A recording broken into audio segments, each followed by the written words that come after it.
spoštovani gledalci in gledalke. Takole, ne? Zdaj, zato, da smo zdravi, lahko marsikaj naredimo sami, ne? Zdaj, veste, kar se tiče samih bolezni, dejansko malce, kot smo rekli, torej spremenite življenjski slog, potem pa seveda tudi prehranjene navade, torej ne, prehranjevalne navade in je super, ne? Imamo vpliv, imamo velik vpliv, kar se tega tiče. Ampak kako je pa pri poškodbah? To se pač zgodi. Pa ni nujno zdaj, ne, da hodite na bungee jumpinge pa take in drugačne ekstremne športe. Do tega enostavno lahko pride. Kako je s tem? Kaj nam pravzaprav prinaša poškodba kot taka? Je to čas, da se malce tudi zamislimo? V svoji družbi pozdravljam gospo Marijo iz Hriba zdravja. Najlepša hvala, da ste se odzvali. Danes bomo torej govorili o poškodbah. Ko se nam zgodi neka poškodba, recimo, ne vem, zvin gležnja, večkratni ali pa kakorkoli. Kaj je tisto, na kar moramo biti pozorni, kaj se moramo vprašati takrat? No, jaz bi prav to povedala. Zdaj, če je večkrat zvin gležnja, včasih so lahko tudi visoke pete, a ne, ampak to ni to. Glejte, če večkrat zapovrstjo pride do zvina gležnja, to pomeni, da je nekaj z ravnotežjem našim narobe, a ne? Pomeni, da nismo stabilni, a ne? In bi en tak primer opisala, ko je imela deklica parkrat zvin gležnja. Mislim, da je imela 7-krat. 2-krat je imela natrgane kolenske vezi. Ja, to je hudo. In potem začneš dvom, da res nekaj ne štima. In ko so ji hoteli operirati tole kolensko vez, ko so ji operirali, in je pač en zdravnik izjavil, zakaj ne bi kar obe koleni, da bi pol bil mir, da ne bi imela stalno zvina. Hrbtenico so ji slikali, ni bilo nič narobe. Ampak v stvari je bil pa tukaj na 4., ker jaz zmeraj, kadar je ravnotežje, vedno pogledam male možgane, ker ko vidim tam, to so 3 možganski, mislim, pomembni centri v malih možganih, to je center ravnotežja, center motorike in center govora. In kadar ta motorika ne dela, pomeni, da je tukaj na malih možganih nekaj narobe, a ne? In tisto pogledaš, lahko je kakšno krvavito, lahko je kaj drugega, ampak pri tej deklici tudi tam ni bilo nič narobe. In potem smo prišli, da je v stvari imela poškodbo 4. vratnega vretenca in tukaj je bil spinalni kanal zožen. Pomeni, da je bila stisnjena tukaj in da potem, ker je tudi roke niso, to je bila dejansko kot motorično prizadeta mečka, in to se je slabšalo. V stvari, kakor se je ta kanal zožil, se je to slabša. To so take, to pomeni poškodba. Pač en padec v otroštvu, ki kasneje posledice pusti. In zaradi tega so bili zvini. Potem, gledajte, zanimivo prav tale drugi ledven vretenc. Poškodba tega ne poškodba, ampak samo skolioza, to pomeni desno ali pa levo zamik tega drugega ledvenega vretenca, pomeni, da si nekaj težjega enkrat dvignil. In takrat pride do tega zamika vedno drugi ledven vretenc. Zakaj? Tako je pač, tukaj je nekje tam povezan nekaj in tako je. Ampak pri samih poškodbah, ne? A je tukaj zmeraj odzadaj nek višji namen, recimo, da se kaj vprašamo, da se, ne vem, ustavimo, da kaj spremenimo? Včasih je to, ni vedno. Poglejte, prometna nesreča pride, nekaj po nesreči je, nekaj se zgodi, ne moramo naprej predvideti. To se zgodi in potem je treba reševati. Glejte, če že kdo doživel prometno nesrečo, tudi zavarovalnica, poglejte, jaz pač nisem imela teh izkušenj, ampak menda moraš podpisati, da po enem letu, ko je poškodba, ko je sanirano, nimaš pravice do nobenih odškodnin kasneje. Ampak težave pri takih poškodbah se bo začele po 20 letih. Ne po 10, ne po 5. Po 20 letih se začnejo težave delati. Glejte, en počen hrbtenični vretenc, kjerkoli v hrbtenici, pomeni, da na tistem delu se začne kost mehčati. Po 15 letih praviloma se začne kost mehčati, pri nekom malo prej. Na to vplivajo tudi zemeljska sevanja, to se pravi, kje živimo, kje delamo. Vse te stvari tudi vplivajo, potem pa še te duhovne sfere. Če ima nekdo kakšno duhovno blokado, pomeni, da se tudi ta čas skrajša, da pride prej do teh dejanskih bolečin v hrbtenici, vse te stvari. In ko se to dogaja, običajno, kadar so take poškodbe, pomeni, da se kost začne mehčati, tope bolečine nastanejo in to je zelo hudo. Rečejo, da se hrbtenica seseda, seveda tukaj nimajo kaj pomagati zdravniki, pri nas se to da čisto lepo pozdraviti. In pekoča bolečina je pa tam, kjer so vnetna stanja hrbtenice. In prejle sem poslušala, ko je tole s to travo, to je zanimiva zadeva, vnetna stanja se krasno daje poštimati, kadar so pa hujše stvari, pa ne, praviloma ne. Sigurno pa je taka prehrana dobro vpliva na organizem, prav sigurno. Glejte, in tukaj, glejte, frakcija trtice pomeni, enkrat ste sred zime, nekje vam je spodletelo, lahko ste na smučanju, je prišel trše parkiranje na zadnji plati, takrat poči trtica. Po 15-20 letih začne kolk boleti. Ne morete več sedeti, po eni uri na trdem stolu začnete malo sem, pa malo tja. Ne morete na trdem sedeti, vrt vas boli po domače. Ampak to pomeni, da je tukaj zmehčana trtica. Inficirana, to je infekt na kosti in ta infekt vedno gre tudi na kolke. In ko se še kolk začne mehčati, pomeni zaradi tega v stvari pride do izrabe kolkov. Glejte, in ko je kolk izrabljen, to se točno vidi, ko je kje izrabljen, pa kje, in ko se to se da čisto urediti. In imeli smo primere, ko se je to imel datum za operacijo, koliko mu ni bilo treba jeti. In do centimetra se to da še čisto obnoviti, če pa več se pa kosti pozdravijo, potem pa sama predlagam, da mora jeti, ker če ne bi začel šepati, ker je noga v stvari že krajša. Ampak kako recimo na hribu zdravja, ki je slovenski fenomen pravzaprav, kako tam vplivate recimo pri teh poškodbah, kako pomagate pri teh poškodbah? Tako, kot sem prej rekla, pri nas se vedno odpre ta energetski pretok v človeku, to pomeni, če to ne dela tako, kot bi bilo treba, najprej se to odpre, čustvene, duhovne travme, to se očisti in to tako odprto ostane. In potem dobi organizem toliko visoko energijo, da se sam začne obnavljati. Ampak so lahko te travme, recimo, ki jih imamo, razlog za nenehne poškodbe? Sigurno. Poglejte, zdajle sem imela enega otroka, pravzaprav deklico tam, staro nekje 18-19 let, sem je prvič zdaj videla, bila je pri sinu na obravnavi in ko je videla, sem rekla, ne, tukaj je moglo biti pa še nekaj drugega, se je lepo organizem čisto obnavljal, ampak je čez čas so spet ene težave nastale. Sem rekla, ne, tukaj je bila pa ena travma pred rojstvom. Jaz te stvari malo drugače čutim in pri človeku avtomatsko čutim, kaj je narobe. In mamo vprašam, sreče je bila zraven, nekaj, kaj se je dogajalo? Ste mogoče prej hoteli kakšen splav narediti, je bilo pri porodu kaj hudo narobe? Sem nekaj malo prej to čutim. Ja, pri 8 mesecih se je hotelo otroka zasukali, da bo pravilno ležal in je bila popkovina potrgana. Potrgana. In ta otrok, ko se je rodil skozi težave in do 3. leta, dokler niso starši ponoreli, se reče, toliko časa so zdravniki zavajali to družino. Potem so pa začeli reagirati, da ni bilo treba vedno na psihiatriji, da je to psihičnega izvora. Ne, to je bilo dejansko s tem povzročeno in te pretočnosti ni bilo več in deklica hude težave, tudi vse možne. To je stvari huda travma bila za tega nerojenega otroka. Potem ljudje imajo kakšne strahove. Veliko stvari se že v otroštvu naredi, ki kasneje povzročajo težave. Da pa to ne govorim, rečemo, pri porodih, kakšne stvari se dogajajo.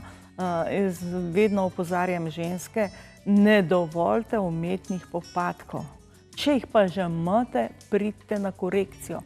Ker par let po tistih umetnih popadkih, ki jih je mama dobila, pri otroku se v možganih začno določene stvari dogajati in vidi se, da te možganski živci propadajo. Kaj jaz priporočam znanstvenikom, toliko pametnih glav, ko imamo v Sloveniji, dajte začeti raziskovati, kaj je v tej substanci umetnih popadkov. Ker, gledajte, če otrok slabo vidi, vid se mu slabša in to je čedalje slabši. Poglejte, zdaj nekje po televiziji sem gledala, ko so že prej ugotovili, da ta deklica, da je povsod gonja, ker ve, da ne bo videla, da ne bo slišala. To je lahko s porodom bilo nekaj narobe in zaradi tega ima te predpostavke, ker se je vid in sluh slabša. To se pravi vidni živec in kohlearni živec. To je trohlearni pa kohlearni, to sta dva živca možganska, ki delujeta na sluh. In te trije možganski živci, bom rekla, so bili okvarjeni pri porodu zaradi teh substanc. Ampak recimo, rekli ste, ne dovoliti umetnih popadkov. Glejte, jaz pravim, če se le da, ne. Glejte, in jaz bi res rada, da se enkrat tukaj razišče, kaj je v tej substanci, v teh umetnih popadkih. Ne vpliva na mamo, pač bolečine, to se umiri, ampak vpliva na plod. Ne dogajati. Glejte, ženske pridejo tam ta zadnji moment pred porodom, imajo že kar redne popadke, potem pa ti šok, ko pride v tisto gužvo, je normalno, da se popadki umirijo, ustavi se porod dobesedno. Zaradi zunanjega stresa? Ženska pride do stresa skoraj pri vsaki ženski. Potem, gledajte, zakaj bi čakali 2 ure, ko se pa lahko v 1 uri naredi? Ta je nestrpnost. Gledajte, če ni karkoli hudo narobe, izogibajte se tega. Jaz bi priporočila ženskom, ki so imele umetne popadke, da otroke preverijo in vse te, kako se odzivajo na določene stvari, ker to se kasneje začne pojavljati in to se slabša. To so dejstva. In ni to tako nedolžna zadeva. Danes govoriva sicer tudi o poškodbah in ogromno ljudi govori, dobro, to je tudi posledica našega načina življenja, križ me boli, ne? Križ jih boli, ne? S čim je pa to povezano in kako to vi popravljate na hribu zdravja? Glejte, križ boli lahko že sem zaradi tega, če so preobremenjeni. Pomeni, če je čustveno človek prizadet, to se pravi, če je v stresu, gledajte, že sem v tistem primeru pomeni, da spodnja čakra pravilno dela, druga napačna in vse naslednje napačno. Ni pretočnost energije. Če sem čustveni stres, če so še kakšne druge stvari, je še hujši. Drugače pa križ me boli, me spominja na nekaj, ko smo mi začeli delati na našem hribu, smo imeli za vsako bolezen poseben vir energije, se reče, in pride sosed, pa me križ boli. Zdaj pa, gledajte, jaz bom tako rekla, nekom ti lahko priporočaš, jaz pogledam, kaj je. Gledajte, križ lahko te boli, če je hrbtenica prizadeta, križ te boli, če z ledvicami ni nekaj v redu, če s črevesjem ni nekaj v redu, če z jajčniki ni v redu, križ nas boli. To je tista pavšalna diagnoza, bi rekla. Ampak je točno treba vedeti, kaj je narobe. In ko je tisto se pa locira, in ko smo imeli to, in smo imeli eno za hrbtenico, to je mečkan stran, oddaljena točka bila, in povedala, ki je, če križ boli, sem rekla, ne bom gledala, pa ne se tako dogaja, če on je prepričan, da ga križ boli, ga ne križ boli. In ga pošljem tam. Ko pride nazaj, smo imeli Kirlianovo kamero takrat, da smo to snemali, ko je prišel nazaj, imel čist razbrazdano auro, ker je še slabši bilo. Sem rekla, veš kaj, daj na tole točko opet. Je bilo pa za ledvica, 12 minut, nič več, to se spomnim. Je prišel nazaj, pa je šel na merjenje, popolnoma, bi rekla, zaprto lepo auro. To je to, moraš vedeti, kaj je. Govoriva tudi o vzroku in posledici. Ja. Se pravi, tam, kjer neka bolečina, poškodba, kakorkoli se izveni, nujno, da je to vzrok. Ne, vedno mora biti vzrok podcetan. Jaz pravim, pri nas nikoli bolečin ne zdravimo. Ne. Bolečine so opozorila, ne? So samo opozorila in tega se je treba držati. Glejte, vi, če greste k zdravniku, vi dobite proti bolečinam, pa naj bo topo bolečina v hrbtenici, kar pomeni osteomelitis ali infekcija kosti in kostnega mozga, ali pa spondilitis, to je vnetje hrbtenice. Dobite proti bolečinam. Nič drugega. In bolečina izveni začasno.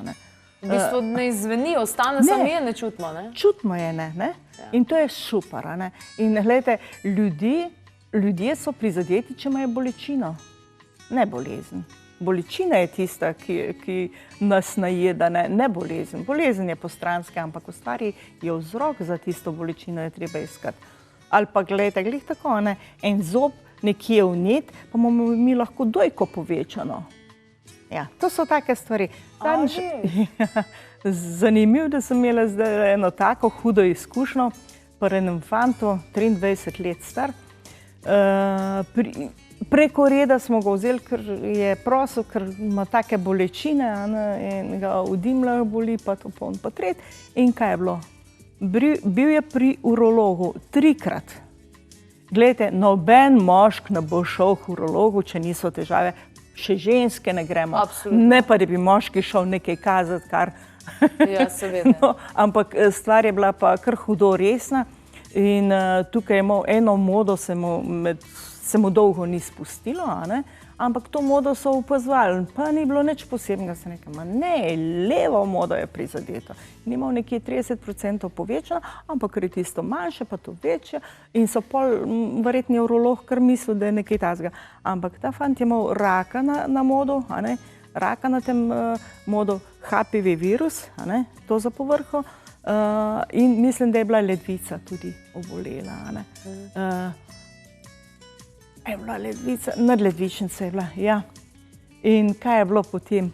Sem rekla, ne, tukaj je bila ena poškodba, tukaj se je dogajalo nekaj. In potem je imel še, vem, da so še dojke bolele, to je tudi spet nekaj, kar ni pri moških, ne.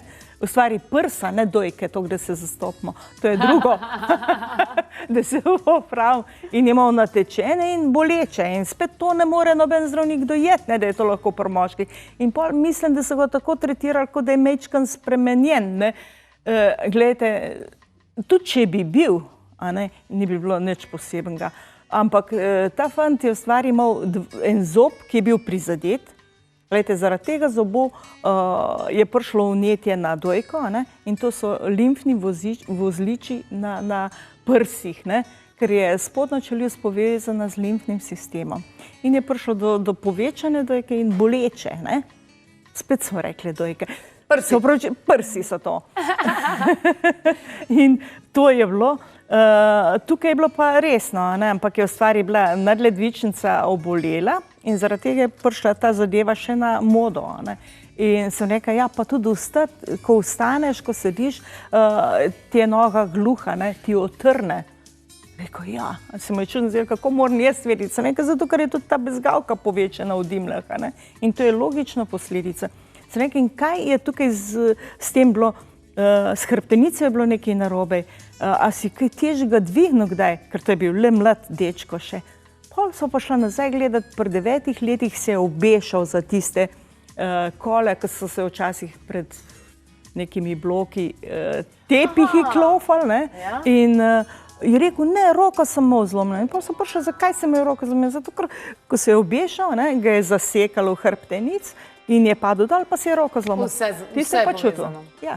Zanimivo. Najlepša hvala, gospa Marija, da ste nam zaupali vse te zgodbe. To so take čudne stvari. In vse te izkušnje pravzaprav, ki so nenavadne, ampak vam povem, ljudem se nenavadne stvari dogajajo. Ampak prav je, da o tem govorimo. Prav je, da o tem govorimo. Najlepša hvala, gospa Marija. Res da. Krasno.